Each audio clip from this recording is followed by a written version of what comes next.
அம்பலம் நாடுடைய சிவனே போற்றி. ஏகம்பத்துரையந்தாய் போற்றி. காவாய் கனகத்திரளே போற்றி. திருச்சிற்றம்பலம் தில்லையம்பலம். போலியர்கோன் வெப்பொழித்த புகழியர்கோன் கடல் போற்றி. ஆளி விசை கல்வினப்பில் அணிந்த பிரானடி போற்றி. வாழி திருநாவலூர் வந்தொண்டர் பதம் போற்றி. கோடிமலி திருவாளூரன் திருத்தாள் போற்றி. சைவத்தின் மேல் சமயம் வேறு இல்லை, அதில் சார் சிவமாம் தெய்வத்தின் மேல் தெய்வம் இல்லனும் நான் வரை செம்பொருள் வாங்கி வைத்த சேதிருத்தேவாரமும் திருவாசகமும் உய்வைத்தரச் செய்த நால்வர் பொற்றாள் எம் உயிர் துணையே. தில்லை வாழந்தனரே முதலாக சீர்படைத்த தொல்லையதாம் திருத்தொண்ட தொகையடியார் பதம் போற்றி. கொள்ளையவர் புராண கதை உலகறிய விரித்துரைத்த செல்வமணி குண்டத்தூர் சேக்கிழார் அடி போற்றி. ஈராண்டில் சிவஞானம் பெற்று எந்தமை கண்டார் இணைத்தாள் போற்றி.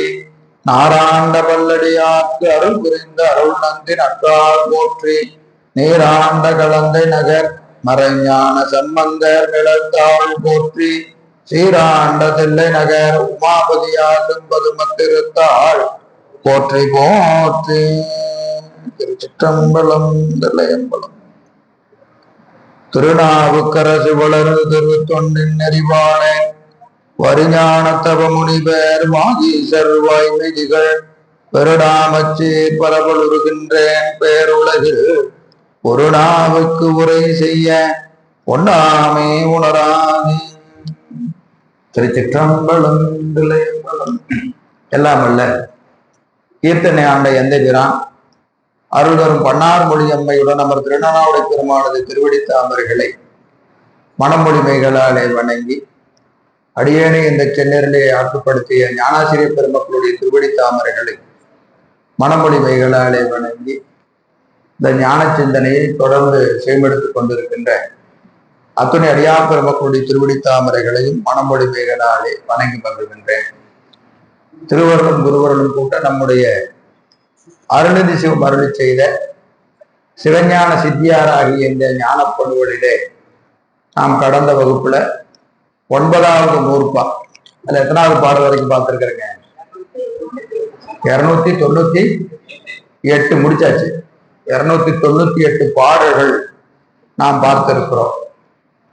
அந்த சிவோகம் பாவனை என்று சொல்லக்கூடிய வகையில ஆன்மாக்கள் எப்படியெல்லாம் சிவோகம் பாவனையில நிற்க வேண்டும் என்பதை அந்த பாடல நமக்கு காட்டினார். நமக்கு 8வது நூற்பா தம்முதல் குருவுமாய் என்கின்ற வகையில இறைவனே ஞான குருவாய் எழுந்தருளி நமக்கு உபதேசத்தை செய்வான். அப்படி செய்த நிலையில உபதேசத்தை கேட்ட ஆன்மா என்ன செய்யணும்? உபதேசம் கேட்டதுக்கு அப்புறம் என்ன செய்யணும்? சாதனை செய்யணும். சாதனை செய்யணும். அச்சாதனையை நமக்கு 9வது நூற்பாளர் நமக்கு காட்டுகிறார். அந்த வகையில நமக்கு அந்த சிவோகம் பாவனை, முதல்ல பாச ஞானம்னா என்ன, பசு ஞானம்னா என்ன, பதிஞானம்னா என்ன என்பதை நமக்கு 9வது நூற்பாளுடைய முற்பகுதியில முதல் அதிகரணத்துல காட்டினார். 2வது அதிகரணம் இப்ப 297 297 அதிகரணம். அங்க என்ன செய்யறாருங்க? பதிஞானம் வரும் வழி, பதிஞானம் எப்படி வரும் அப்படின்னு கேட்டா அதுக்கு என்ன சொல்றாருங்க?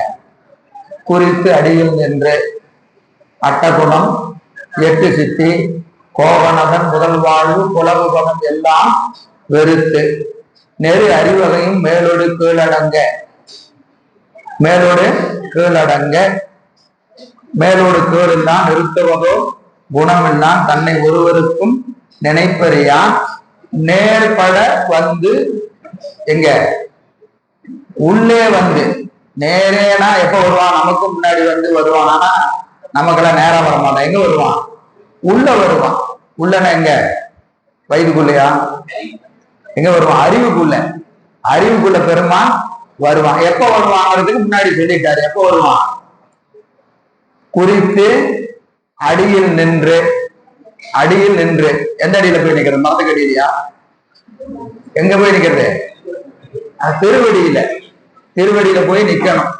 எப்படி நிக்கணும்? எப்படி குறித்து நிக்கிறதுனா எப்படி குறித்து நிக்கிறது? குறித்து என்பதற்கு என்னது? குருநாதன் உணர்த்திய வழியில நின்று திருவடியில அடங்கி நின்றான். அப்படி நின்னா நமக்கு ஒரு குணம் வரும். என்னது? அட்ட குணம், 8 சித்தி, கோகணதன் முதல் வாழ்வு, குளவுபதம் எல்லாம். எல்லாம் நம்ம எதெல்லாம் பெருசுன்னு இப்ப சொல்லிட்டு இருக்கிறோமோ, இப்ப நமக்கு பெருசுன்னு கேட்டா என்ன செய்வோம்? எதையோ சொல்லுவோம் இல்லையா? ஒவ்வொருத்தரும் ஒவ்வொன்னு சொல்லுவோம். அது எல்லாமே என்னவா இருக்கணும்? என்ன ஆகணும்? வெறும் பொய்யன, வெறும் பொய்யன நினைந்து. அப்ப பெருமாய அறிவுக்குள்ள வரணுங்கிற ஆசை நமக்கெல்லாம் இருக்கா இல்லையா? இருக்கு. அப்ப அதுக்கு தகுதி இங்க சொல்றாரு. தகுதி எப்ப தகுதி வரும்?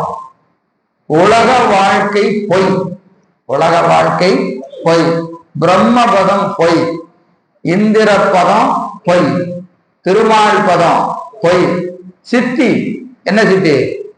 அட்டமா சித்தி. அது கிடைச்சாலும் என்ன செய்யக்கூடாது?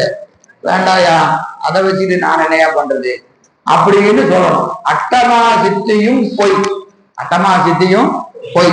பொய்னா இல்லைன்னு பொறுத்து இல்ல. பொய்னா என்னது? நிலை இல்லாதது. அதை வச்சுக்கிட்டு என்ன பண்றது? பொய்னா இல்லாதது என்பதல்ல. அதெல்லாம் நமக்கு போனாலும் அங்க நின்று ஒரு பயனும் இல்லை. எனக்கு வேண்டாம்.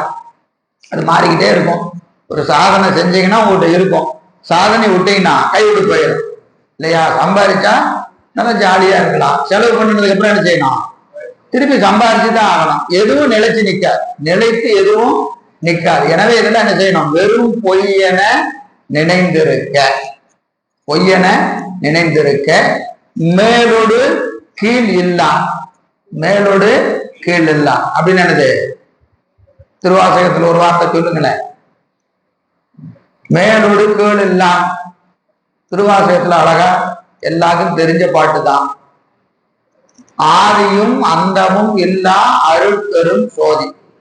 அவனுக்கு ஆதியும் கிடையாது, அந்தமும் கிடையாது, மேலும் இல்ல கீழும் இல்லை. அப்படிப்பட்ட பெருமான் மேலோடு கீழ் இல்லா, நிறுத்துவதோ குணம் இல்லா. அவன் என்ன செய்ய முடியாதுங்க? அவன் இன்ன தன்மையன் என்று அறிய ஒன்னா எம்மா. அவன் இன்ன குணத்தன், இப்படியன், இன்னரத்தன், இவ்வண்ணத்தன், இறைவன் இவன் என்று எழுதி காட்ட ஒண்ணாதே சொன்னவர் யாரு? நாவுக்கரசு பெருமான். நாவுக்கரசு பெருமான். எனவே அப்படிப்பட்ட பெருமான், அந்த பெருமான் எங்க வருவான்? நேர்பட, நேர்பட, நேர்பட. நேர்பட என்னது? நேர்பட நம்ம சொல்லுவோம் கண்ணுக்கு முன்னாடி, கண்ணுக்கு முன்னாடி. இன்னொன்னு இருவினை ஒப்பு, மலபாகம், சத்திரி பாகம், நேர்பட. அதெல்லாம் நேர்பட்டு நிற்க. அப்ப வருவான். எப்படி வருவான்? நம் முன்னே வருவான். நம் முன்னே இங்க அறிவுக்கு முன்னே வருவான். அறிவுக்கு முன்னே வருவான். கண் முன்னேன்னு சொன்னா கண் என்பது அறிவு, கண் என்பது அறிவு. எனவே நேர்பட வந்து உள்ளே. சரி, என்னங்க பண்ணுவான்? உள்ள வந்தாச்சு, என்ன செய்வான்?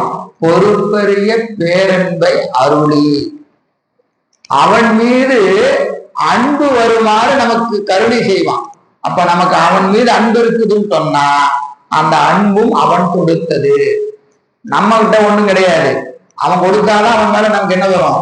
அன்பு வரும். அப்ப முதல்ல என்ன செய்வான்னா அன்பை கொடுப்பான். யார் மேல அன்பு கொடுப்பான்? அவன் மீது.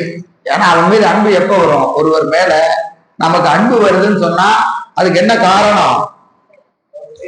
என்ன காரணம்? அவர் ஒன்று, அவருக்கு நமக்கும் ஒரு சம்பந்தம் இருக்கும், ஒரு சம்பந்தம் இருக்கும். இல்லைன்னா அவரால் நாம ஏதாவது பயன்பெற்று இருப்போம்.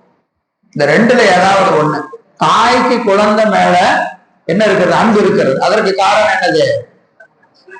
வயிற்றுல நான் கஷ்டப்பட்டு பெற்ற குழந்தையா அப்படின்னு தாய்க்கு புள்ள மேல அன்பு இருக்கும். பிள்ளைக்கு தாய் மேல எப்படி அன்பு வரும்? எப்படி கஷ்டப்படுத்தி எங்க அம்மா என்னை வளர்த்துனா அப்படின்னு அவளுக்கு அந்த குழந்தை மேல, குழந்தைக்கு தாய் மேல அன்பு இருக்கும். அப்போ தொடர்பு பற்றி என்ன வரும்? அன்பு வரும். அப்ப இறைவனுக்கும் நமக்கு என்ன தொடர்பு? முதல்ல அது தெரியணும். தெரியறது இல்லை, அது அனுபவமா உணரணும். நமக்கெல்லாம் தெரியுதுதான், ஆனா அனுபவமா வந்துருச்சான்னு கேட்டா இல்ல. அதுதான் உண்மை. அப்போ அந்த அன்பை அருளி அவங்க என்ன செய்வாங்க? பொறுப்பெரிய பேரன்பை அருளி. அப்ப அன்பிற்கு காரணம் அவனுக்கு நமக்கு உள்ள தொடர்பு. என்ன தொடர்பு? நமக்கு அவனுக்கு என்ன தொடர்பு? என்ன தொடர்பு? நமக்கு அவனுக்கு சம்பந்தம் இருக்கா இல்லையா? முதல்ல இருக்கு. என்ன சம்பந்தம்? அத்துவித சம்பந்தம். இன்னொரு சம்பந்தம் இருக்கு, அத்துவிதம் தான். ஆனா அவன் ஆண்டான், நாம் அடிமை. ஆண்டான் அடிமை என்கின்ற அந்த சம்பந்தத்தை நாம உணரணும். அந்த சம்பந்தத்தை நாம உணரணும். எங்க 4 பேர் 4 சம்பந்தத்துல நின்னாங்க.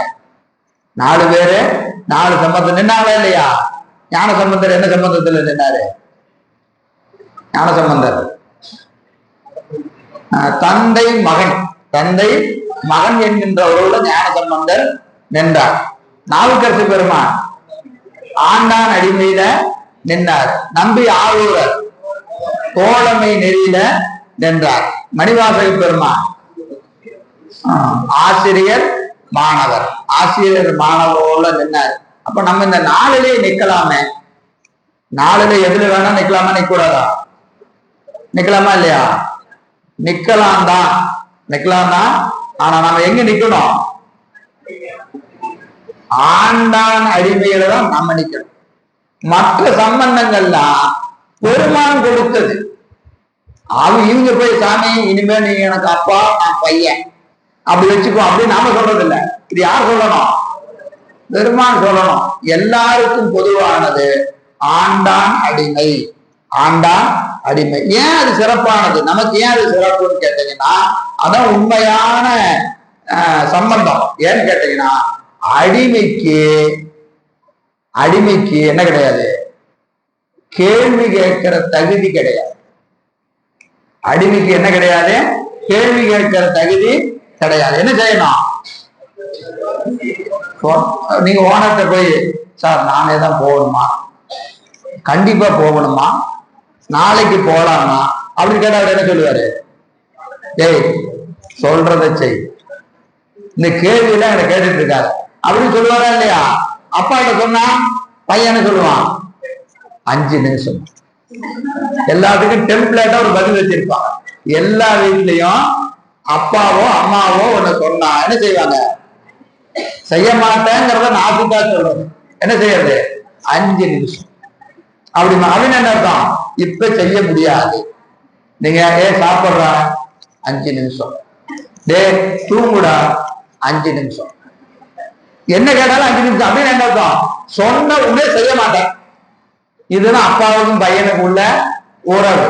தலைவன் தோழமைக்கு ஏன் நீ செய்ய மாட்டியா? ஃப்ரெண்டு போய் கேட்டா என்ன சொல்லுவான்? ஏன் நானே தான் செய்யணுமா, நீ செய்ய மாட்டியாமா? இல்லையா? ஆசிரியர் மாணவர் அங்க கூட என்ன இருக்கு? கேள்வி கேட்கலாம். எனக்கு புரியல, என்ன பாடம் நடத்துறீங்க, நல்லா புரியுற மாதிரி நடத்துங்க அப்படின்னு கேட்கலாம். 3 முறை கேட்கலாம். அப்படி மாணவனுக்கு ஆசிரியருக்கு ஒரு உறவு இருக்கிறது. ஆண்டான் அடிமைக்கு என்ன கிடையாது? கேள்வியே கேட்கக்கூடாது.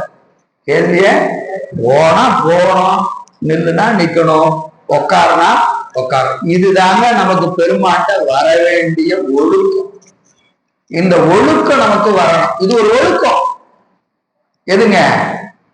இறைவன் விதித்ததை விருப்பு வெறுப்பு இன்றி அப்படியே ஏற்றுக்கொள்வது. இதுதான் ஞானம்னு பேர். இதுக்கு பேர் தான் ஞானம். வேற ஞானம் வேற ஒண்ணும் இல்லை. ஈசன்பால் அன்புனாங்க. ஈசன்பால் அன்புனா என்னது? சொல்றத அப்படியே கேட்க வேண்டியதுதான்.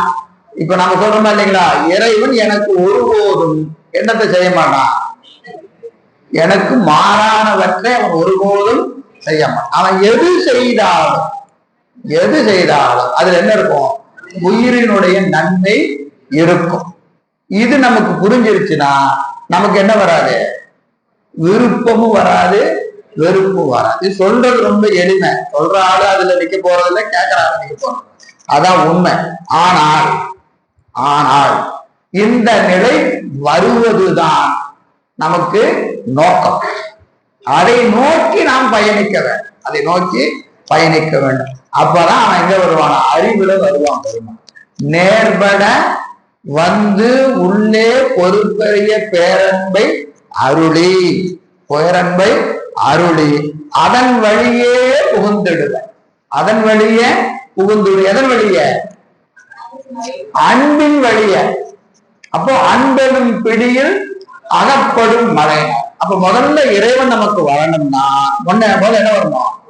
அன்பு வரணும். அன்பு வரணும். அன்பு வருவதற்கு நமக்கு என்ன வரணும்? முதல்ல அவனுக்கு நமக்கு இருக்கிற சம்பந்தம் நமக்கு புரியணும். அவன் நமக்கு நன்மையை மட்டுமே செய்வான் என்கின்ற அனுபவம் நிகழ வேண்டும். அனுபவம் நிகழ வேண்டும். அப்ப என்ன வரும்? என்ன சொன்னமாலும் கண்ணை மூடிட்டு செய்யற ஒரு நிலை நமக்கு வரணும். கண்ணை மூடிட்டு செய்யணும். கேள்வியே கேட்கக்கூடாது. கேள்வியே கேட்கக்கூடாது. ஆகட்டும் தம்பி, இது உனக்கு வேண்டாம். சரிங்க சாமி. இல்ல இதுதான். சரிங்க சாமி. செய்யணும்னா செய்யணும். இப்போ போகமே வேண்டான்னு நாம நினைக்கிறோம்னு வச்சுக்கங்க. முதல்ல அப்படி நினைக்கிறோமாங்கிறதெல்லாம் வேற இல்லையா? வச்சுக்குவோம். ஒரு கற்பனையா வச்சுக்குவோம். என்ன நினைக்கிறோம்? போகம் எனக்கு வேண்டாம், உலக போகமே எனக்கு வேண்டாம் அப்படின்னு நினைக்கிறோம். உடனே நமக்கு என்ன வருது? உலக போகத்தை சாமி வந்து வாரி வாரி கொடுக்கிறாரு. வாரி வாரி கொடுக்கிறாரு. எப்ப சார் கொடுப்பாரு அப்படின்னு கேட்கக்கூடாது. கொடுக்கிறார். கொடுத்தா நம்ம என்ன செய்வோம்? நம்ம படிக்கிறோம், போகமே வேண்டாம்னு சொல்றோம். சாமி வேற கொண்டு வந்து கொடுக்கிறாரு. என்ன பண்றதுன்னா அதையும் திருவருள் என்று அனுபவிக்க தெரியும். அதையும் திருவருள் என்று அனுபவிக்கும் போது எப்படி அனுபவிக்கணும்? திருவருள் என்று அனுபவிக்கணும். ஏன் திருவருள் அனுபவிக்கணும்னா நாளைக்கு அடுத்த நாள் இது இல்லாம போகும். இல்லாம போனாலும் நேற்று கொடுத்தாரு, இன்னைக்கு இல்ல. இன்னைக்கு நேற்று எப்படி இருந்தோமோ அப்படியே இன்றும் இருக்க வேண்டும். அப்படியே இன்று இருந்தாலும் இல்லைனாலும் ஒரே மாதிரி இருக்கணும். அது எப்ப வரும்னா இறைவன் நமக்கு கூட்டி வித்தது இதுதான். ஓட்டு வீட்டுல இருந்தாலும், மாளிகையில இருந்தாலும், குடிசையில் இருந்தாலும், கோடீஸ்வரனா இருந்தாலும் திருவருள் என்று இருக்க வேண்டும். திருவருள் என்று இருக்க வேண்டும். அந்த நிலைதான் நமக்கு நூல்கள் சொல்லப்பட்டிருக்கிறது. எனவே அந்த வகையில என்ன செய்வாங்க? அதன் வழியே புகுந்து அழிப்பன். புகுந்து அழிப்பன். எதை அழிப்பான்? எங்குமிழா போகம். எதை கொடுப்பான்? எங்குமிழா போகம். எங்கேயும் இந்த போகம் கிடைக்காது. எங்க கிடைக்கும்? திருவடியில அடங்கி நின்றால் அந்த போகம் நமக்கு கிடைக்கும். என்ன செய்யணும்? புரிந்தே. புரிதல் என்பதற்கு திருக்குறள் அழகா சொல்லுவார். பரிமேல் அழகர் இடைவிடாது. புரிதல் என்பதற்கு இடைவிடா. போகம் என்ன செய்யும்? இடைவிடாது கிடைக்கும். இந்த போகம் எல்லாம் விட்டு விட்டு தான் வரும். ஒரு நாளைக்கு இருக்கும், நாளைக்கு இருக்குமா தெரியாது, ஒரே மாதிரி இருக்காது. ஆனா சிவபோகம் என்பது எப்பொழுதும் இருக்கும். வற்றாது முற்றாது இவ்வணி நடமே. திருக்கோவையார். வற்றாது முற்றாது இவ்வணி நடமே. எனவே அந்த வகையில இறைவன் என்ன செய்வான்? இந்த போகத்தை நமக்கு கொடுப்பான். அதற்கு என்ன செய்யணும்? அவனை தொடர்ந்து பூசனை செய்யணும்னு சொல்றாரு. அடுத்த பாட்டு 298. இதெல்லாம் போன வகுப்புல பார்த்தோம். ஒரு மேல் பார்வை, ஒரு மேல் பார்வை. சரிங்க. அப்போ இந்த அன்பு வரணும். இந்த அட்டகுணம் 8 சித்தியெல்லாம் எனக்கு வேண்டாம்னு நினைக்கணும். நினைக்கணுமா இல்லையா? நினைக்கணும் தான். அதுக்கு என்ன பண்றது? அடுத்த கேள்வி. நீங்க சொல்றதா நல்லாதான் இருக்கு. நான் அங்க போகணும்னா நான் என்ன பண்ணணும் அப்படின்னா அடுத்த பாட்டு சொல்றாரு. சிவோகம் பாவனையில நில்லையா? சிவோகம் பாவனையில நின்னா உனக்கு அந்த நிலை வரும். எந்த நிலை? அட்டகுணம் 8 சித்தியெல்லாம் எனக்கு வேண்டாம் அப்படின்னு அதை சொல்லக்கூடிய ஒரு ஆற்றல் உனக்கு எப்ப வரும்? சிவோகம் பாவனையில நின்னா உனக்கு வரும். சிவோகம் பாவனையில எப்படி நிற்கிறது அப்படின்னா இந்த பாட்டுல சிவோகம் பாவனையில் நிற்கும் முறை, சிவோகம் பாவனையில நிற்கும் முறை. இந்த பாட்டை நீ ஒரு நல்லா கவனிக்கணும். கொஞ்சம் முக்கியமான பாடல்கள் இதெல்லாம். என்னன்னு கேட்டீங்கன்னா 8 சொல்லியாச்சு, 8க்கு அப்புறம் 9 வந்தாச்சு. 9ல முதல்ல பாச ஞானம்னா என்ன, பசு ஞானம்னா என்ன, பதிஞானம்னா என்ன? அப்ப பதிஞானத்தை பெறுவது எவ்வாறு? பாசஞானத்தை விடணும், பசஞானத்தை விடணும், பதிஞானத்தை பெறணும். எப்படி விடுறது, எப்படி பெறுவது அப்படின்னா இப்ப போன பாட்டு. சரி, அந்த நிலையை பெறுவது எப்படி? அந்த நிலையை பெறுவது எப்படி? இந்த பாட்டு. புரியுதா இல்லைங்களா? ஒன்னோடு ஒன்று தொடர்பு பட்டது. இப்போ சிவோகம் பாவனையில எப்படிங்க நிற்கிறது அப்படின்னு இந்த பாட்டு. கண்ட இவை நான் அல்லேன் என்று அகன்று காணா கடிபரமும் நான் அல்லேன் என கருதி கசிந்த தொண்டினோடு உலத்து அவன்தான் என்ற கலப்பாலே சோகம் என பாவிக்க தோன்றுவன் வேறு ஒன்று இல்லை. வெண்டகளும் மலங்கள் எல்லாம் கருட தியானத்தால் விடமொழியும் அதுபோல விமலதையும் அடையும் பண்டை மறைகளும் அது நானானேன் என்று பாவிக்க சொல்லுவது இப்பாவகத்தை தானே. அப்போ இந்த சிவோகம் பாவனையில நிற்கிற போது எப்படி நிக்கணுங்கிறது இங்க அழகா சொல்றார். கண்ட இவை நான் அல்லேன் என்று அகன்று. கண்ட இவை நான் அல்லேன். நான் என் கண்ணால பார்க்கிற பொருள் எதை பார்க்கிறோம்? என்னென்னத்தை பார்க்கிறோமோ எல்லாமே இதுவா அதுவா தனித்தனியா எதையும் பிரிக்க வேண்டாம். கண்ணுக்கு புலனாகின்ற அனைத்தும், கண்ணுக்கு புலனாகின்ற அனைத்தும் எல்லாம் என்னது? அதெல்லாம் என்னது? கண்டது மாயை. கண்டது மாயை. நீங்க கண்ணால பார்த்துட்டீங்கன்னா அது என்ன ஆயிடும்? மாய ஆயிடும். அப்ப அதெல்லாம் நானா? நான் இல்லை. கண்ணுக்கு காணுகிற பாச கூட்டங்கள் நான் அல்ல. இந்த சிவோகம் பாவனை அடையணும்னா முதல்ல உங்களுக்கு என்ன கருத்து வரணும்? மாயை நான் அல்ல. மாயை நான் அல்லன்னு சொன்னா கூட வேண்டது கண்மமும் நான் அல்ல, ஆணவமும் நான் அல்ல, பாச கூட்டங்கள் நான் அல்ல. பாச கூட்டங்கள் நான் அல்ல. அப்போ இன்னும் இருக்கிறது என்னது? பதி பசு பாசம். மூணுல நான் என்ன கிடையாது? பாச நான் அல்ல, பாசம் நான் அல்லன்னு தெரிஞ்சிருச்சு. அப்ப பதினானா? பதினானா ஆமாயா நீதான் பதின்னு சொல்றவனா இருக்கிறான். நீதான் பதின்னு சொல்ற கூட்டம் இருக்குது. அவங்களோட போய் சேர்ந்துறாரு. பாசமே இல்லைன்னு சொல்றவன் இருக்கிறான். அவங்களோட இருந்தீங்கன்னா உனக்கு பாசம்னா என்னன்னே தெரியாது. அப்புறம் அவனை விட படிமுறையில மேல ஏறி வந்தா இதெல்லாம் பாசம் இல்லையா, இதை விடணும்னு உனக்கு அப்புறம் என்ன தெரியும்? பின்னாடி தெரியும். சரி, பாசத்தை விட்டாச்சு. பாசத்தை விட்டா யாருங்க? நீதாயா பதினா? நீதான் பதி. சொல்றவங்க யாரு? நிறைய பேர் சொல்றான். ஒரு ஆள் ரெண்டு ஆள் இல்ல, நிறைய சமயங்கள் பிரம்மம், நீதான் பிரம்மம்னு சொல்லுது. அவங்களோட போய் சேர்ந்துறாரு. அவங்களோட போய் சேர்ந்தீங்கன்னா உனக்கு என்ன வராது? பதிஞானம் விளையாது. பதிஞானம் விளையாது. எனவே என்னதுங்க? கண்ட இவை நான் அல்லேன், கண்ட இவை நான் அல்லேன் என்று என்ன செய்யணும்? என்ன செய்யணும்? அகன்று. சொல்லு, ஒவ்வொரு சொல்லும் முக்கியமா பார்க்கணும். நான் அல்லேன் என்று அகன்று. சரிங்க, கண்டதுதான் நான் இல்லையே. காணாத பொருள் இருக்கிறது. அது என்னது? பிரம்ம பொருள். காணாதது எது? பிரம்ம பொருள். அந்த பிரம்மம் நானா நினைக்கிறாரு. காணா களி பரமும். மேலான களி என்பதற்கு மேலான என்பது பொருள். களி என்பதற்கு மேலான. காணா களி பரமும் நான் அல்லேன் என்று கருதி என்ன செய்யணும்? இவை நான் அல்லேன் என்று கருத வேண்டும். அப்போ பாசம் நான் அல்ல, பாசம் நான் அல்ல. பதியும் நான் அல்ல, பதியும் நான் அல்ல. நான் யாரு? ரெண்டுக்கும் வேறானவன். இதுக்கு என்ன பேரு? சதசத்து. இதுக்கு என்ன பேரு? சதசத்து. சத்தோடும் கூடும், சடத்தோடும் கூடும். சடத்தோடு கூடுகிற போது சடமா நிற்கும், சத்தோடு கூடுகிற போது சத்தாய் நிற்கும். எனவே இந்த ரெண்டும் நான் அல்லேன் என்று என்ன செய்யணும்? நீங்கணும். பாசத்தை விட்டு அகலணும். பதி நான் அல்லேன் என்று கருத வேண்டும். பதி நான் அல்ல என்று கருத வேண்டும்.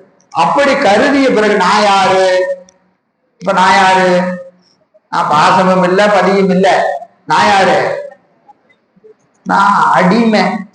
நான் யாரு? அடிமை. அவன் யாரு? ஆண்டான். அவன் ஆண்டான், நான் அடிமை என்று அறிந்த நிலையில எப்படி அறியலாம்? போன பாட்டுல சொல்லியிருக்கா இல்லையா? போன பாட்டுல சொன்னதை நினைச்சு பாட்டுக்கணும். நான் அடிமை என கருதினா அவனுக்கு மேல என்ன வரும்? கசிந்த தொண்டு. அப்படி நினைச்ச உடனே அவனுக்கு என்ன வரணும்? நமக்கு தொண்டு உள்ளம் வரணும். தொண்டு என்பதற்கு என்ன பொருள்? தொண்டு தொண்டு என்பதற்கு எந்த பயனும் கருதாம பணி செய்யும். அதுக்கு பேர் தான் தொண்டு. அதுக்கு பேர் தான் தொண்டு. தொண்டர் அப்படின்னு சொன்னா என்ன அர்த்தம்? பயன் கருதாம போய் செய்யணும். ஆங்கிலம் நான் ப்ராஃபிட்டபிள் ஆர்கனைசேஷன் ஒன்று வச்சிருக்காங்க. நான் ப்ராஃபிட்டபிள் அப்படின்னு என்ன அர்த்தம்? வருமானத்தை எதிர்பார்க்காம வேலை செய்யறவங்க அர்த்தம் அந்த குழுவுக்கு. அது மாதிரி தொண்டு என்பதற்கு என்ன பொருள்? பயன் கருதாம தொண்டு செய்யணும். நாமெல்லாம் தொண்டு பயன் கருதாம செய்யறோமா? பயன் கருதி செய்யறோமா? எல்லாம் பயன் கருதிதான். எல்லாமே பயன் கருதி. என்னது? ஏதோ ஒரு பயன். பிரதோஷத்துக்கு போனா கல்யாணம் ஆகுமாமா, நல்லா ஃபர்ஸ்ட் மார்க் வாங்கலாமாமா, ஏதோ ஒண்ணு. ஏதாவது ஒரு டிமாண்ட் இல்லாம நம்ம கோயிலுக்கு போயிருக்கிறோமா?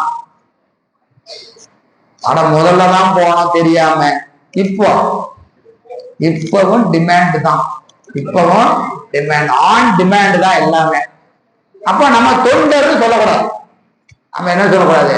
தொண்டர்னு சொல்லக்கூடாது. அதான் உண்மை சரியா கிரியா யோகம். எட்டாவது இருப்பாரு. அது என்ன சொன்னாரு?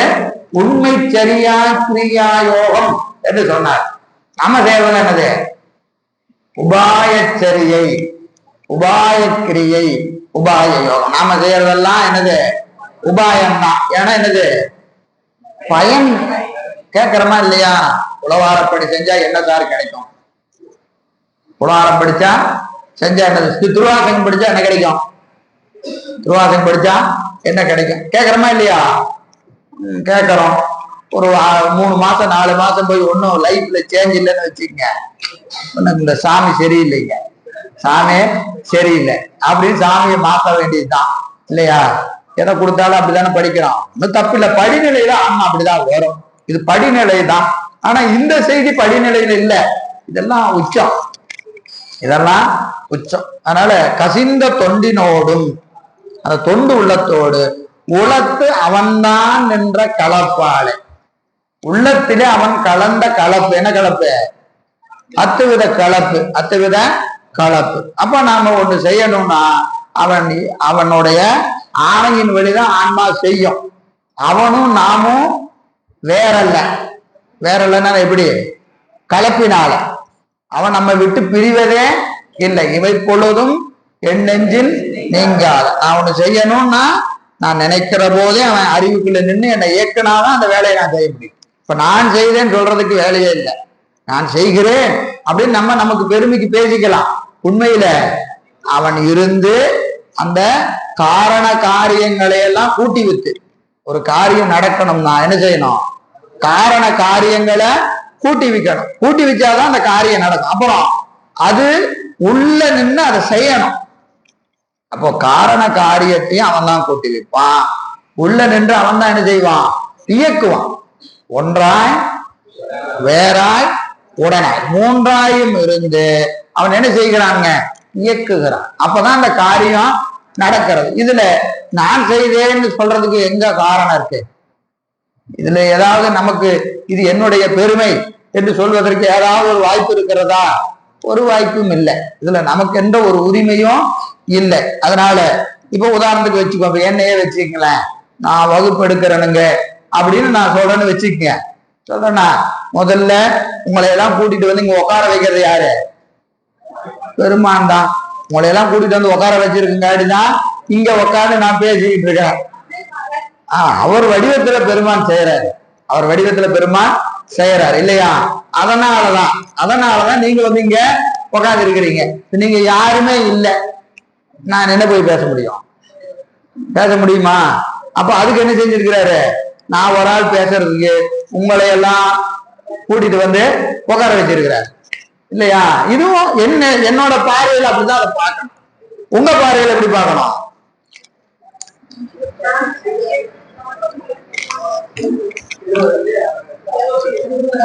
அங்க இருந்து இவரை பிடிச்சி இழுத்துட்டு வந்து இங்க உட்கார வச்சிருக்கிறாரு. எதுக்கு? நம்ம இந்த கேள்வி, இந்த ஞானத்தை கேட்பதற்கு இறைவன் அவரை கூட்டிட்டு வந்து இங்க உட்கார. ரெண்டும் உண்மைதான்.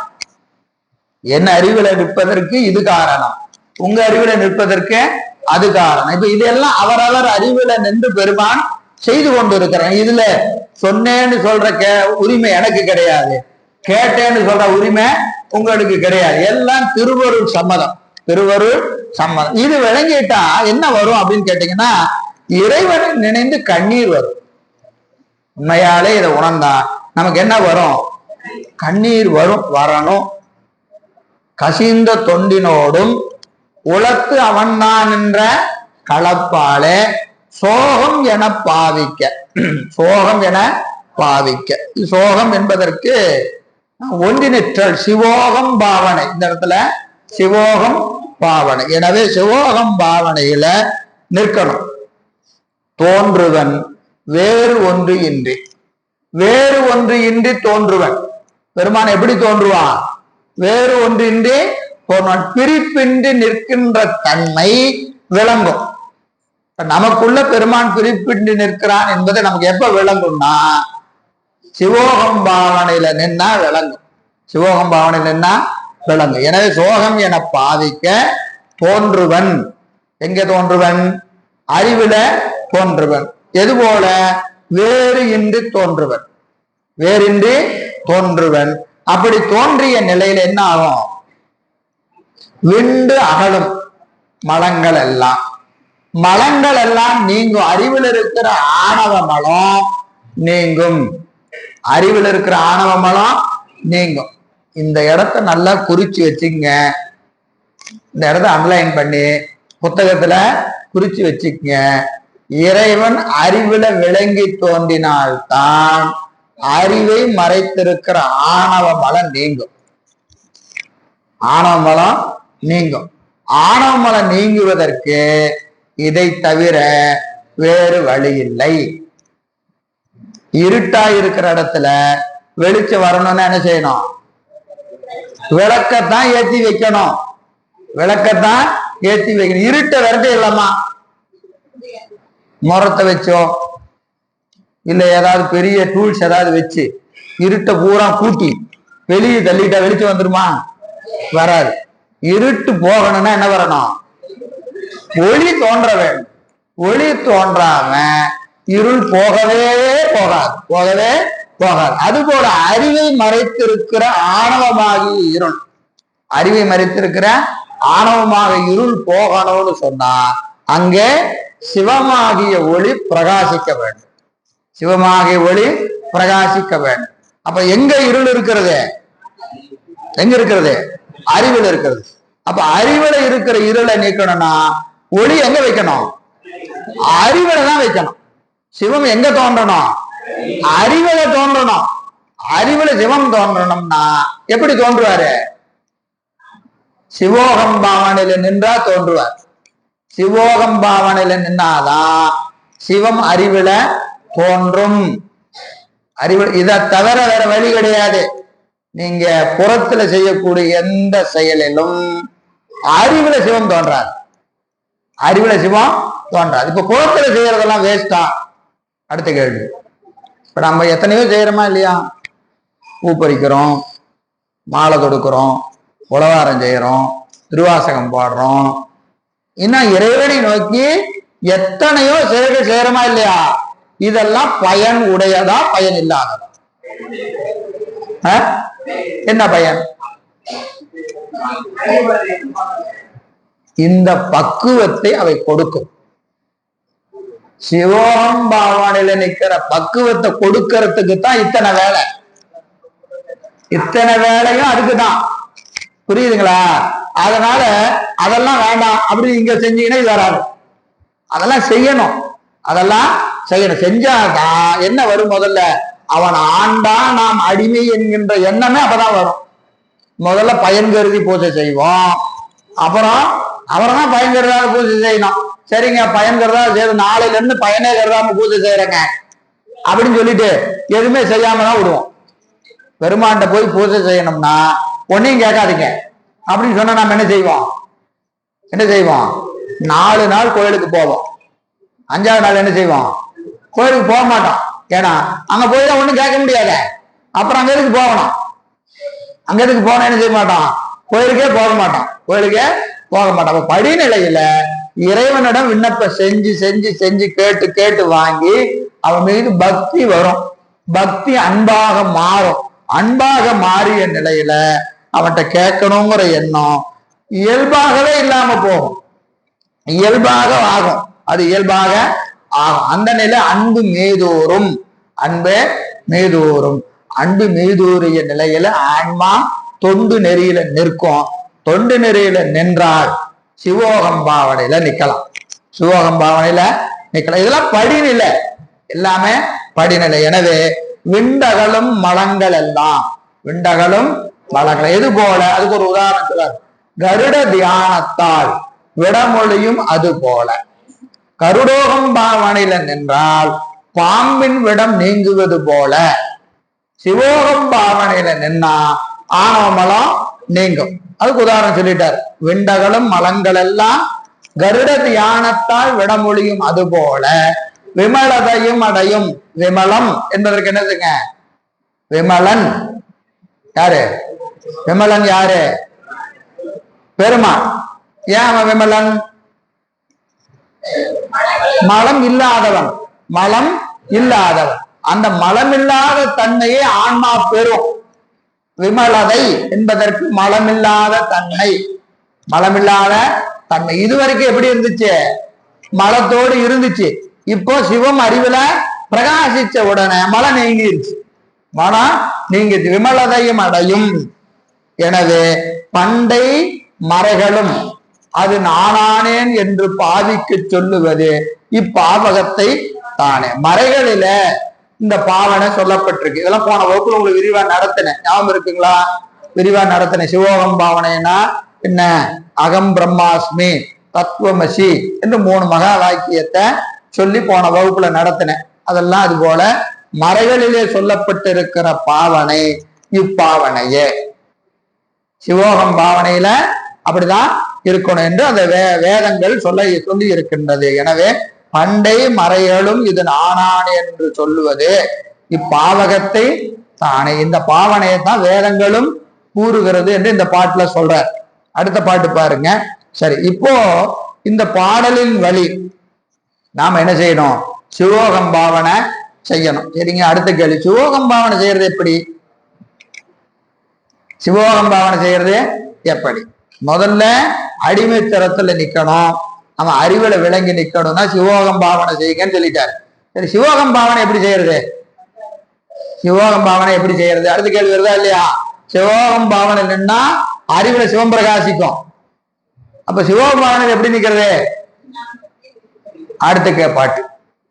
அடுத்த பாட்டுல சிவோகம் பாவனையில் எப்படி நிக்கணும்னா அந்த சிவோகம் பாவனையினுடைய சிறப்புக்கெல்லாம் எப்படி நிக்கணும்? சிவோகம் பாவனையாலதான் அறிவுல சிவம் வரும்னு சொல்லிட்டாரு. ஆணவமெல்லாம் நீங்கன்னு சொல்லிட்டாரு. இப்ப சிவோகம் பாவனை ஒரு வார்த்தை சொன்னா நமக்கு புரியுமா? புரியாதா இல்லையா? அப்போ அது எப்படி செய்யணும் அப்படின்னு அடுத்த அஞ்செழுத்தின் வடிவில சிவோகம் பாவனை செய்யுங்க. சிவோகம் பாவனை எப்படி செய்யணும்? அஞ்செழுத்தின் வடிவில செய்யுங்க என்பது அடுத்த பாட்டு சொல்றாரு. 299. அஞ்செழுத்தால் ஆன்மா அரனுடைய பரிசும் அஞ்செழுத்தால் அரண் உருவும் அமைந்தமையும் அறிந்திட்டு அஞ்செழுத்தால் அங்ககர ஞாசம் பண்ணி அஞ்செழுத்தால் ஆன்மாவின் இதயத்து அச்சிட்டு அஞ்செழுத்தால் குண்டலியில் அனலை ஓம்பி அனைவரிய கோதண்டம் அணைந்து அருளின் வழி நின்று அஞ்செழுத்தை விதிப்படி உச்சரிக்க மதி அருக்கன் அணையறவம் போல் ஆன்மாவில் தோன்றுவன் அரணே. சிவோகம் பாவனையில நிக்கணும்னா அதுக்கு என்ன செய்யணுங்கிறத அழகா இந்த பாட்டுல சொல்றார். அஞ்செழுத்தால் ஆன்மாவை அரனுடைய பரிசும். முதல்ல நாம இதுவரைக்கும் ஆன்மா இறைவனது அடிமை இறைவனது அடிமை என்பதை அறிகன்னு சொன்னமா இல்லையா? சொன்னோம். அப்படி சொன்னா மட்டும் போதாது, நீங்க ஓதுகிற அஞ்செழுத்தும் அந்த அஞ்செழுத்தாதான் இருக்கணும். ஓதுகிற அஞ்செழுத்தும் அதுவாதான் இருக்கணும். அந்த அஞ்செழுத்தை சொல்லும் போது அந்த பொருளை அறியணும். பொருளை அறியணும். நம்ம போன வகுப்புல எல்லாம் சொன்னா, நிறைய வகுப்புல சொல்லி இருக்கிறோம். 5 எழுத்துன்னு சொன்னாலும் அதுக்கு 5 சொற்கள், 5 சொல்லு. அந்தியும் நண்பகலும் 5 பதம் சொல்லினர். பதம்னா சொல்லு. 5 சொல்ல சொல்லிங்கிறார். சொல்லுனா என்னது? சொல்லுக்கும் எழுத்துக்கும் என்ன வேறுபாடு?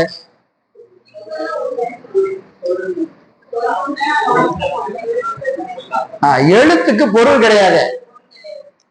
எழுத்துக்கு பொருள் கிடையாது. சொல்லுனா பொருள் இருக்கும். எல்லா சொல்லும் பொருளுடைத்த தொல்காப்பியம். எல்லா சொல்லும் பொருள் உடைத்த. ஒரு சொல்லுன்னு சொன்னா அதுக்கு என்ன இருக்கணும்? ஒரு பொருள் இருக்கணும். ஆனா ஒரு எழுத்துக்கு பொருள் இருக்குமா? இருக்காது. அப்போ இது 5 எழுத்துன்னு சொன்னாலும் இது என்னது? 5 எழுத்து கிடையாது, 5 சொல்லு. 5 சொல்லு. ஏன்னா ஒவ்வொரு எழுத்துக்கும் ஒரு பொருள் இருக்கு. ஒவ்வொரு எழுத்துக்கும் ஒரு பொருள் இருக்கு. நான் சொன்னா என்னது? நானா என்னது? பதியா. நானா நானா என்னது? நானா நானா நான் திரோதான சக்தி. நான் என்பது திரோதான சக்தி. மா மலம். சி வா யா உயிர். சரியா? 5 பொருள். 5 பொருள். அப்போ இந்த 5 எழுத்து எத்தனை வகையா சொல்றோம்? நாம 5 வகையா சொல்றோமா இல்லையா? தூளம், சூக்குமம், அதிசூக்குமம், காரணம், அதிசூக்கும, காரணம். இப்ப 5 வகையா சொல்றோம். 5 வகையா சொல்றோம். சொல்லும் போது என்ன காரணம்? ஏன் ஒரே மாதிரி சொல்லக்கூடாதா? ஏன் 5 தானே இருக்கு. முன்னாடி சொன்னா என்ன சார், பின்னாடி சொன்னா என்ன சார்? வரது அந்த 5 பேர் தான் வரப்போறாங்க. நீங்க நமச்சிவாயனாலும் அதே 5 பேர் தான் வரப்போறாங்க. சிவாய நமனாலும் அதே 5 பேர் தான் வரப்போறாங்க. எப்படி சொன்னா என்ன சார்? உதாரணத்துக்கு வச்சுங்க, காரு 5 சீட்டர் கார். என்ன காரு? 5 seater car. 5 பேர் உட்கார்ற காரு. அந்த 5 சீட்லயும் 5 பேர் உட்கார்ந்து இருக்கிறாங்க. யாரு முன்னாடி உட்காந்தா என்ன, யாரு பின்னாடி உட்காந்தா என்ன, மொத்தமா 5 பேர் தானே வரப்போறாங்க இல்லையா? அந்த மாதிரி நமச்சிவாயம் சொன்னாலும் நகரமும் வரும், மகரமும் வரும், சிகரமும் வரும், வகரமும் வரும், ஏகரமும் வரும். சிவாய நம்ம சொன்னா வேற யாராவது வர போறாங்களா? அதே தானே வரப்போகுது. ஏன் அப்படி சொல்லணும்? ஏன் சொல்லணும்? எல்லாம் சரிதான். ஒரு டீம் இருக்குன்னு வச்சுக்கங்க. ஒரு டீம் இருக்கு. அத யார் லீட் பண்றாங்கன்னு இருக்கா இல்லையா? இப்ப கிரிக்கெட்டே இருக்கு. 11 பிளேயரு. ஒரே ஒரு ஆள் தான் கேப்டனு. ஜெயிக்கிறது யாரை பொறுத்து இருக்கு? கேப்டன் தான். போன மேட்சுக்கு அவரு கேப்டன், இந்த மேட்சுக்கு இவரு கேப்டன். இந்த மேட்ச் ஜெயிச்சாச்சு, அந்த மேட்ச் தோத்தாச்சு. ஏன் தோத்தாங்க? கேப்டன்சி சரியில்லையா? கேப்டன்சி சரியில்லை, அவரை மாத்து. ஆனா டீம் மாறுச்சா? டீம் எல்லாம் மாறல. கேப்டன்சி மாறினா வெற்றி தோல்வி மாறுதா இல்லையா? ஏன் மாறுது? யார எங்க வைக்கணும், யாரை எப்ப பயன்படுத்தணும் அப்படின்னு அதை முன்னின்று வழி நடத்துறாரா இல்லையா? முன்னின்று வழி நடத்துறாரா இல்லையா? அப்போ அந்த டீமுக்கு யாரு கேப்டன்கிறத பொறுத்துதான் வெற்றி தோல்வி இருக்கு. அது மாதிரி நமச்சிவாயன்னு சொன்னா முன்னாடி யார் நிக்கிறா? திரோதான சக்தி நிக்குது. அந்த டீமுக்கு கேப்டன் யாரு? திரோதான சக்தி தான் கேப்டன். சிவபெருமான் என்ன செய்வாரு? சைலண்டா இருப்பாரு. நான் புரியறதுக்காக சொல்றேன், புரியுதுங்களா? ஒரு தூளமா சொன்னா புரியுமேங்கிறதுக்காக. இப்ப சிவம் தன்னை முன்னிறுத்தாது. எது முன்னாடி நிற்கும்? திரோதானம் தான் நிற்கும். சிவம் எங்க நிற்கும்? நான் பின்னாடியே நின்னுக்கிறேன், எனக்கு ஒன்றும் பிரச்சனை இல்லை, நான் பின்னாடி. அவர் போட்ட முன்னாடி என்னமா செய்யணும்? திரோதான செய்யப்பத்தி அவர் அதை கேட்கிறார், கொடுத்துருவோம். திரோதானம் என்ன கேட்குதோ அதெல்லாம் சிவம் கொடுத்துட்டு இருக்கோம். ஏன்னா இப்ப யாரு முன்னாடி நிக்கிறா? நான் தான் முன்னாடி நிக்குது. அப்புறம் எல்லாம் மாறின உடனே என்ன ஆயிடுச்சு? கேப்டன்சி மாறிடுச்சு. இப்போ சிவம் என்ன ஆயிடுச்சு? முன்னாடி வந்துருச்சு, நான் பின்னாடி போயிடுச்சு. இப்ப கேப்டன்சி ஆட்டு வந்துருச்சு, சிவத்துக்கிட்ட வந்துருச்சு. அடுத்தது இந்த 2 பேர் ஒழுங்கா விளையாடவே மாட்டேங்கிறான் போல அவனை வெளியிட்டு அவன் சரியில்லை. யார் 2 பேரும் சரியில்லை? நாவும் மாவும் சரியில்லை. தூக்க அவனை அவனு தூக்கிட்டு இப்போ டீம்ல 3 பேர் தான் நல்லா விளையாடுறவங்க இருந்தா போதும். இந்த அரவரை டிக்கெட்லாம் எனக்கு வேண்டாம் அப்படின்னு தூக்கிட்டு இப்ப என்னது டீம் மாறிடுச்சு இல்லையா? அது மாதிரி இப்போ அந்த சொல் மாறுகிற போது, இடம் மாறுகிற போது அதனுடைய கருத்தும் பயனும் மாறும். கருத்தும் பயனும் மாறும். அப்போ என்ன சொல்லுகிறோம், அப்போ அதை சொல்லுகிற போது ஆன்மா அந்த மாதிரி நிற்கும். புரியுதா இல்லைங்களா? இப்போ எல்லாரும் நமச்சிவாயம் சொல்றவங்களாம் கை தூக்குங்க அப்படின்னா சில பேர் கை தூக்குவாங்க. பார்த்த உடனே தெரிஞ்சுக்கலாம், ஓ இவர் கெப்பாசிட்டி இதுதான், இவர் கெப்பாசிட்டி இதுதான். சிவாய நம்ம கை தூக்குங்க, இவரு கெப்பாசிட்டி இதுதான். சொல்றதுல நிக்கிறதே, சொல்றது மட்டும் முக்கியம் இல்லை, ஓதுதலும் நிற்றலும். சரி, நம்ம ஓதுறது என்னமோ உயர்ந்ததா ஓதுவோம், நிக்கிறது என்னமோ வேற மாதிரி நிற்போம், அது வேற கருத்து. நம்ம ஓதுறத நிக்கிறது ஒரே மாதிரின்னு வச்சுக்குவோம். வச்சுக்கிட்டா இப்ப சிவாய நம்மன்னா கை தூக்கணும், அவரு கெப்பாசிட்டி இது அப்படின்னு ஒரு டிசைட் பண்ணிக்கலாம். சரிங்களா? சிவைய அப்படின்னு ஒருத்தர் நிக்கிறாரு அப்படின்னா அவர் எப்படி நிற்பாரு? எப்படி நிற்பாரு? நாமா நீங்கி, நாமா நீங்கி நான் அடிமை என்று நிற்பார். அவர் எப்படி நிற்பாரு? நான் அடிமை. அவற்றை தன்முனைப்பு என்பது இருக்காது, இருக்கக்கூடாது. சிவாய நம சார் எனக்கு இருக்கலாமா? தப்பு இல்லை, சொல்லிக்கோ. உனக்கு என்ன நேரம் வரல. எதுக்கு நேரம் வரல? நாமாவை நீக்கிறதுக்கு நேரம் வரல. நாமா நீக்கிறதுக்கு நேரம் வரல, அதனால நீ தன்முனைப்போட இருக்கலாமா? இருந்தாலும் தப்பில்லை. இருக்கக்கூடாது, இருந்தாலும் தப்பில்லை, இருந்தாலும் தப்பில்லை. சிவாய நமன் சொல்லிட்டு தன்முனைப்போட நின்னா பட்டையை கிளப்பிடுவார். ஏன்னா உனக்கு நீக்கணுங்கிற அவசியம் இல்லை, அவருக்கு நீக்கிய ஆகணும், நீக்கிய ஆகணும் இல்லையா? அப்ப என்ன ஆகணும்? எப்படி நீக்கணுமோ அப்படி நீக்கிடுவார். உனக்கு எதை எங்க வச்சா நாமா நீங்குமோ அங்க வச்சு ஒரு இருக்குனாருன்னா நம்ம விட்டு அது போயிடும். அதுக்கு கொஞ்சம் விலை கொடுக்க வேண்டியதா இருக்கும். புரியுதா இல்லைங்களா? அது என்னன்னா அது பெருமானுக்கு தான் தெரியும், நமக்கு தெரியாது. எனவே அப்படி எப்படி நிக்கணும்? அடிமை என்கின்ற நிலையில நிக்கணும். அஞ்செழுத்தால், இந்த அஞ்செழுத்துலயே என்ன இருக்கணும்? ஆன்மா, அரண், உடைமை. உடைமைன்னு என்னது? அடிமை. அஞ்செழுத்தையே எப்படி சொல்லணும்? நான் அடிமை என்கின்ற உணர்வோடு அஞ்செழுத்தை சொல்லணும், அடிமை என்கின்ற அஞ்செழுத்தை சொல்லணும். சொல்லும் போது அதே நினைப்புலதான் சொல்லணும். சொல்ற அஞ்செழுத்து என்னவா இருக்கணும்? அந்த அஞ்செழுத்தா இருக்கணும். அதான் அஞ்செழுத்தால் ஆன்மாவின் அரண் உடைமை, அரணுடைய பரிசும், அரணுடைய பரிசும், அரண் உருவும். அப்புறம் அஞ்செழுத்தால் ஆன்மாவின் அரண் உருவும். அரண் உரு இறைவனுக்கு எப்படி இருக்கிறது? இறைவனுக்கு வடிவம் எது? அஞ்செழுத்து தான். இறைவனுக்கு வடிவம் அஞ்செழுத்து தான். எங்க படிச்சீங்க? உண்மை விளக்கத்துல படிச்சீங்க. ஞாபகம் இருக்க பாட்டு யாருக்காவது? உண்மை விளக்கத்துல எத்தனை பாட்டு படிச்சீங்க? எங்க படிச்சீங்க?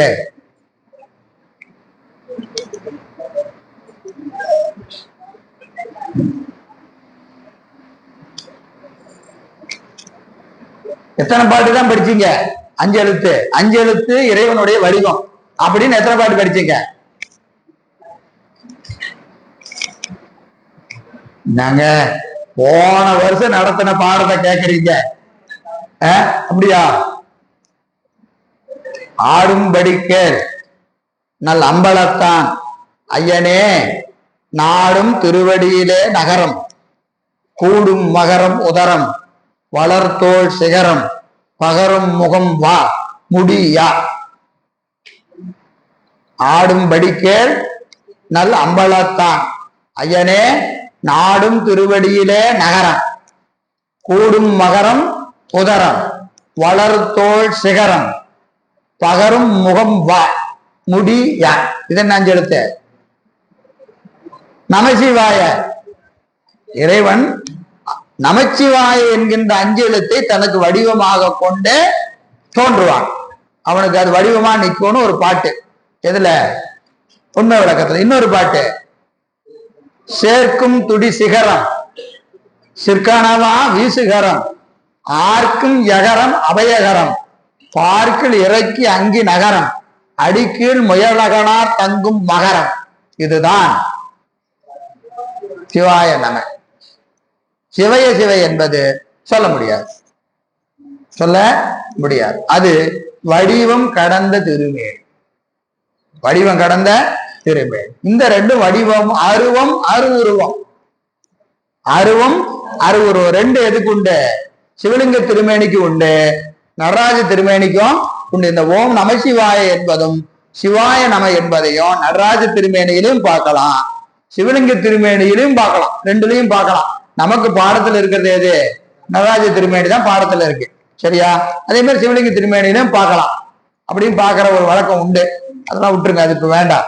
எனவே அப்படி பார்ப்பது உருவமும் அரு உருவம் என்று சொல்லக்கூடிய ரெண்டு. இந்த ரெண்டையும் கடந்தது எது? மூன்றாவது நிலை. அங்க வடிவம் கிடையாது, வடிவம் கிடையாது. எனவே இறைவனை அருவம் கடந்த வடிவலை கொண்டு வழிபடுவது மூன்றாவது நிலை, ஞான நெறி. ஏன்னா அங்க பாட்டுல இல்ல, பாட்டுல பயன்படுத்தி சொல்லியிருக்கிறார் உண்மை விளக்கத்துல. மோனானந்த மாமுனிவர் மும்மலத்தை மோசித்து தான் அந்தமான இடத்தே தங்கியிடும் ஆனந்தம் மொண்டு அருந்தி நின்று ஆடல் காணும் அவருக்கு உண்டோ பிறப்பு. அந்த நிலைக்கு போயிட்டா என்ன கிடையாது? பிறப்பு இல்லை, பிறப்பு இல்லை என்பதை உண்மை விளக்கத்துல சொல்ற. சரி, அதை இங்க வச்சுக்கங்க. அப்போ அஞ்செழுத்து வடிவுல நாம அடிமையா நிக்கணும். அஞ்செழுத்து தான் இறைவனுக்கு என்னவாக இருக்கும்? வடிவமாக இருக்கும். இறைவனுடைய வடிவமும் அஞ்செழுத்து. ஆன்மா நிக்க வேண்டிய நிலையும் அஞ்செழுத்து தான். அரணுடைய பரிசும் அரண் உருவும் அமைந்தமையும் அறிந்துட்டு அஞ்செழுத்தாய் அங்ககரன் ஞாசம் பண்ணி, கரநியாசம் அங்கநாசம்னு ரெண்டு இருக்கு பூசையில. பூசை செய்யும் போத அங்கநியாசம் கரநியாசம், கரை சுத்தி அங்க சுத்தி, இதெல்லாம் பூசையில ஒரு நிலை. பூசை செய்யும் போது என்ன செய்வோம்? தண்ணி எடுத்து தொலைச்சு இந்த கையை 2 தடவை துறைங்க, இந்த கைய ஒரு தடவை துறைங்க, இப்படி விரல்லாம் இப்படி தேய்ச்சிக்கிங்க சொல்றாங்களா இல்லையா? இதுல என்ன ஞாசம்? ஞாசம். ஞாசம் என்ற சொல்லுக்கு பதிதல்னு பேர். ஞாசம் என்ற சொல்லுக்கு பதிதல். சிவத்தை பதிவித்தல். என்ன செய்யறீங்க? சிவத்தை பதிவிக்கிறீங்க. எதுல? முதல்ல கரத்துல. ஏன்னா இந்த கரத்தை வச்சுட்டு தான் மற்றதெல்லாம் செய்யணும். உதாரணத்துக்கு சும்மா நமக்கு புரியறதுக்காக சொல்றேன், ஒரு தீட்டுன்னு வச்சுக்கோங்க. நம்ம எல்லாம் வீட்டுல வழக்கமா செய்யறது தான். ஒரு இளவுக்கு போயிட்டு வந்துட்டோம், உடனே குளிக்க போறோம். என்ன செய்வாங்க? துண்டை எடுத்து அந்த பக்கம் மாட்டிட்டு இருப்பாங்க. நீங்க தொடாதீங்கம்மா, தொடக்கூடாது, தீட்டு. என்ன செய்யணும்? குளிச்சுட்டு வந்து தொடியா, இந்த தீட்டு அதுல ஒட்டிக்கும். எதுல ஒட்டிக்கும்? துண்டுல ஒட்டிக்கும். அப்புறம் நீங்க தொடச்சீங்கன்னா தூட்டு போகாது. அதனால குளிச்சுட்டு அந்த துண்டை புரியுறதுக்காக நான் சொல்றேன், புரியுதுங்களா? இதை தொழுகிற போது இதன் உணர்வு அதுல படுன்னு நம்மளாம் ஒரு வீட்டுல ஒரு வழக்கம் வச்சிருக்க மாதிரி அதே மாதிரிதான். முதல்ல சிவபூசை பண்ணும் போத எல்லாத்தையும் என்ன செய்வீங்க? கையால தானே தொடுறீங்க. அதனால முதல்ல கையில சிவத்தை பதிவிக்கணும். கரநியாசம். கரநியாசம் என்பது சிவத்தை திருவுருளை பதிவித்தல். முதல்ல தண்ணி வச்சுக்கிறீங்க, தண்ணி அருள் நீர் ஆக்கிறீங்க. அருள்நீர் எடுத்து தொட்டு தொடச்சு அஞ்செழுத்து சொல்லி இப்படி செஞ்சீங்கன்னா இது என்ன ஆயிடுச்சு? இப்போ திருவருள் பதிஞ்சிருச்சு. அப்புறம் உடம்பு பூரா இந்த கையை வச்சுக்கிட்டு தொடருது.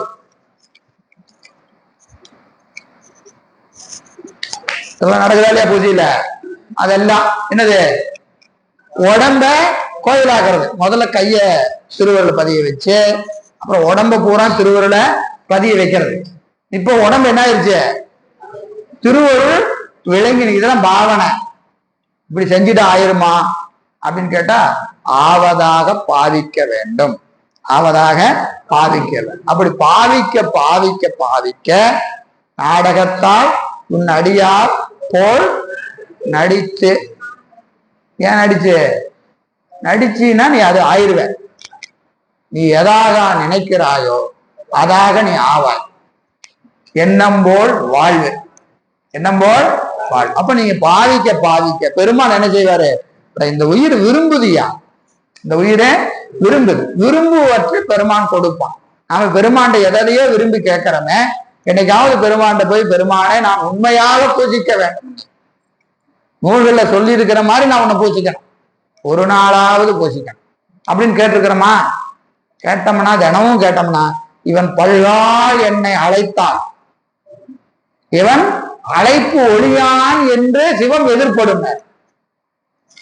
புரியுதுங்களா? பல்கால் அழைக்கணும், பெருமானே அறிவுல நீங்க வரணும்னு விண்ணப்பம் செஞ்சா விண்ணப்பத்தின் பயனாய் பெருமான் வருவான். வரத்துக்கு முன்னாடி நம்ம எப்படியெல்லாம் தயார் செய்யணுமோ அப்படி அறிவை செஞ்சிருவான்.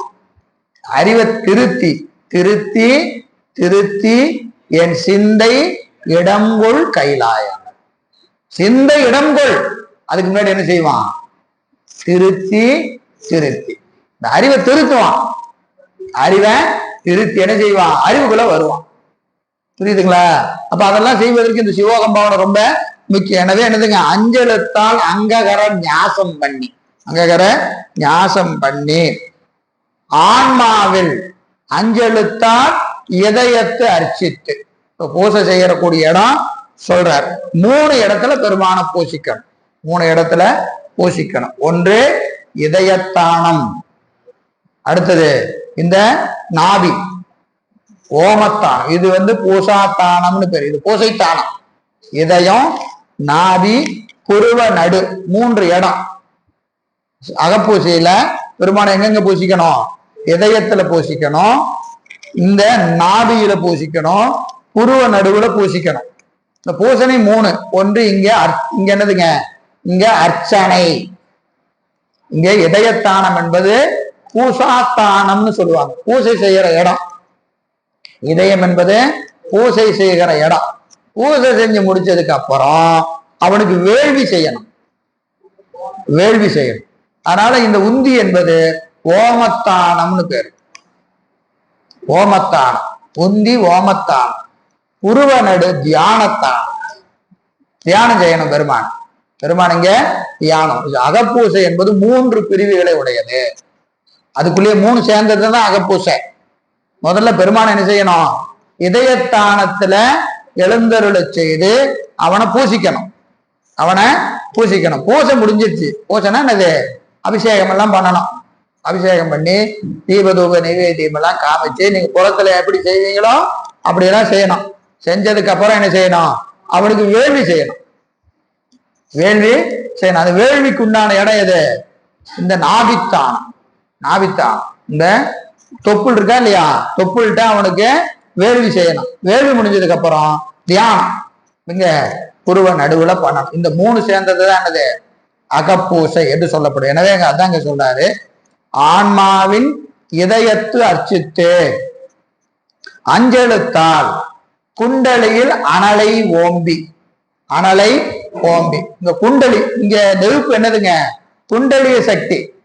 ஆன்மாவுக்குள்ள ஒரு நெருப்பு எரிஞ்சுக்கிட்டே இருக்கும். அது என்னது? குண்டலினி அப்படின்னு பேர்.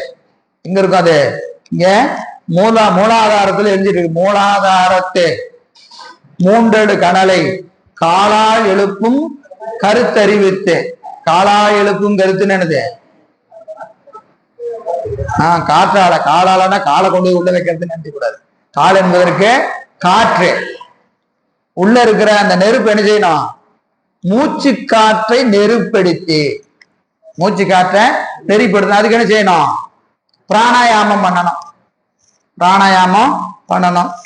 உள்ள இழுக்கிறது எத்தனை தடவை இழுக்கணும்? 2 பங்கு. பங்குமானம் தான் சொல்லி இருக்கிறாங்க, நேர அளவு இல்லை. பங்குமானம் எவ்வளவு? 2 பங்குமானம் இழுத்து 4 பங்குமானம் உள்ள நிறுத்தணும். பூரகம், ரேசகம், கும்பகம்.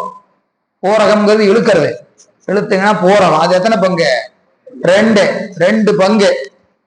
அப்புறம் கும்பகம் 4 பங்கு.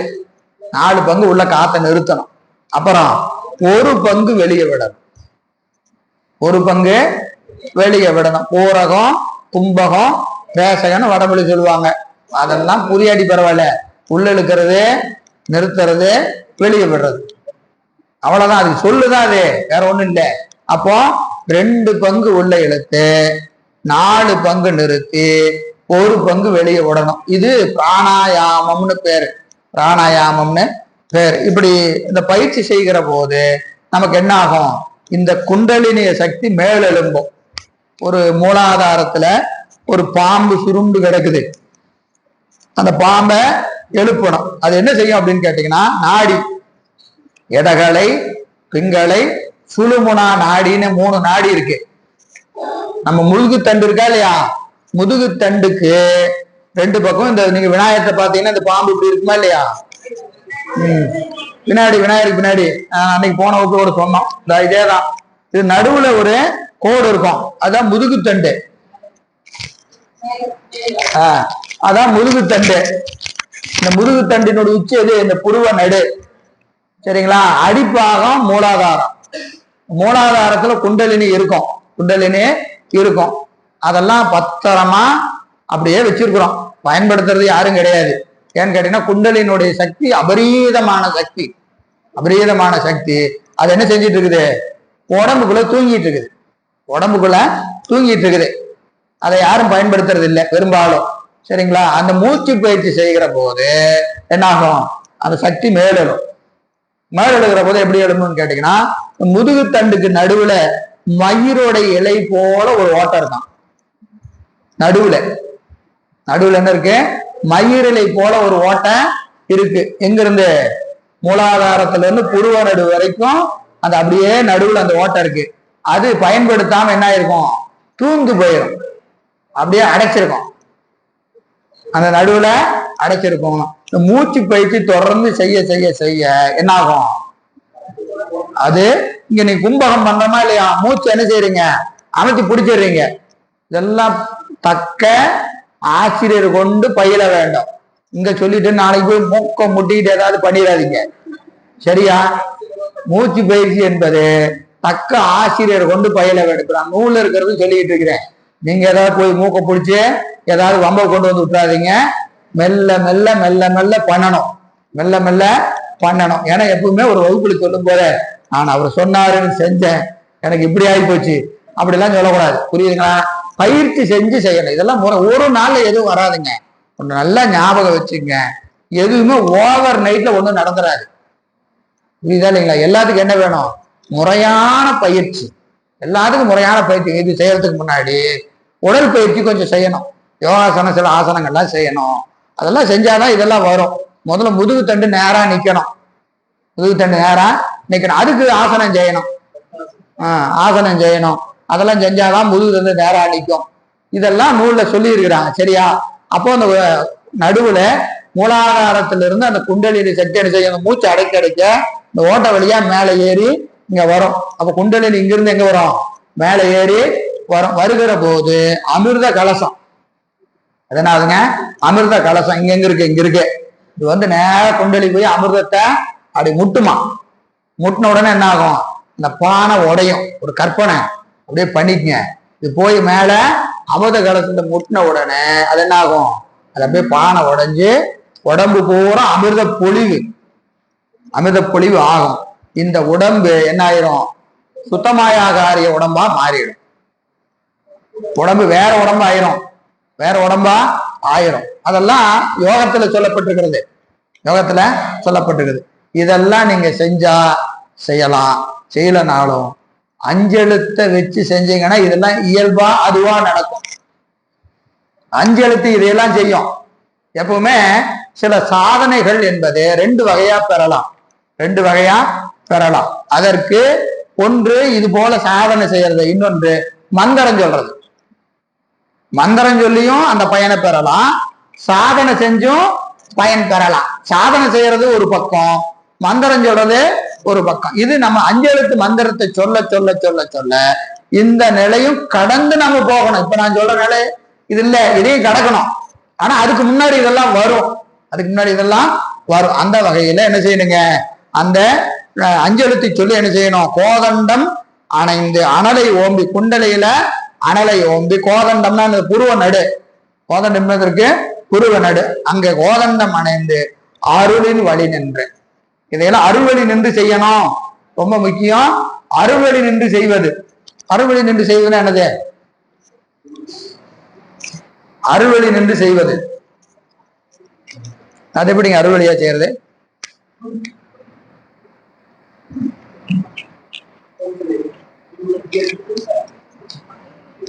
இவ்வளவு செய்யணும்னு சொல்லியாச்சு. அஞ்செழுத்த வழியில நில்லுங்க, அஞ்செழுத்த சொல்லுங்க, எல்லாம் சொல்லிட்டு கடைசியா என்ன செஞ்சிடறாரு?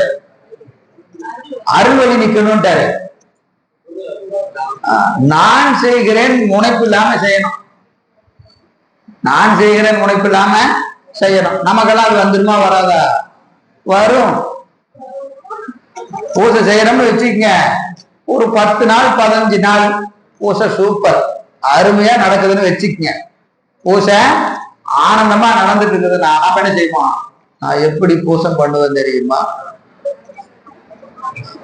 என்ன நீ பூசை பண்ற? இப்படியா பண்ணுவேன்? போச்சு, எங்க போய் அறுவடை நிக்கிறது? புரியுதா இல்லைங்களா? இன்னைக்கு இந்த பூசை இப்படித்தான் நடக்கணுங்கிறத பெருமான் முடிவு செய்திருக்கிறார். இன்று அவர் நினைச்சாரு நடந்திருக்கு, நாளைக்கு நினைச்சாருன்னா நடக்கும். புரியுதுங்களா? இல்ல நான் சூப்பரா செஞ்சுட்டேன்னு சொல்றதுக்கு ஒரு வேலையும் இல்லை, அந்த பேச்சுக்கே இடம் இல்லை. அப்ப அதை அப்படி செய்யணும் பூசைய. அதுதான் ரொம்ப முக்கியம். இது எல்லாத்தோட முக்கியம் தான். அருளின் வழி நின்று அஞ்செழுத்தை விதிப்படி உச்சரிக்க. விதிதாங்க குருநாதன் விதித்த விதி. குருநாதன் விதித்த விதி. அப்படி விதித்த வழி நிற்க மதி அருக்கன் அணையறவம் போல் ஆன்மாவில் தோன்றுவன் அரணே. மதி அருக்கன், மதி நடது நிலவு, அருக்கன்னா சூரியன். சூரிய சந்திரனை அடைகின்ற ராகு கேது போல கிரகண காலங்கள்ல ராகுவும் கேதுவும் வெளியே தெரியாது, மறைஞ்சு நிற்கும். மறைஞ்சே நிற்கும். கிரகண காலத்துலதான் அது தெரியும். அது போல அறிவுக்குள்ள பெருமான் நமக்கு இப்ப எப்படி இருக்கிறாரு? மத்த நாள்ல இருக்கிற மாதிரி இருக்கிறாரு. சிவபூசை செய்கிற போது, அகப்பூசை செய்கிற போது எப்படி வருவான்? கிரகணத்துல இருக்கிற ராகு கேது மாதிரி வருவான். இப்ப நமக்கு ராகு கேது மாதிரிதான் பெருமான் நிக்கிறான். எப்படி நிக்கிறான்? மறைஞ்சு நிக்கிறான்.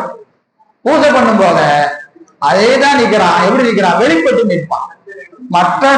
மற்ற நாள்களில் வெளிப்படாத ராகுவும் கேதுவும் சூரிய கிரகண சந்திர கிரகண காலங்களிலே வெளிப்படுவது போல இறைவன் எப்பொழுதும் நம் அறிவுக்குள்ளே மறைந்து நிற்கிற பெருமான் பூசையில வெளிப்பட்டு தோன்றுவான் என்று சொல்றார். அடுத்த பாட்ட தேநீர் இறைவனை சாப்பிடுங்க.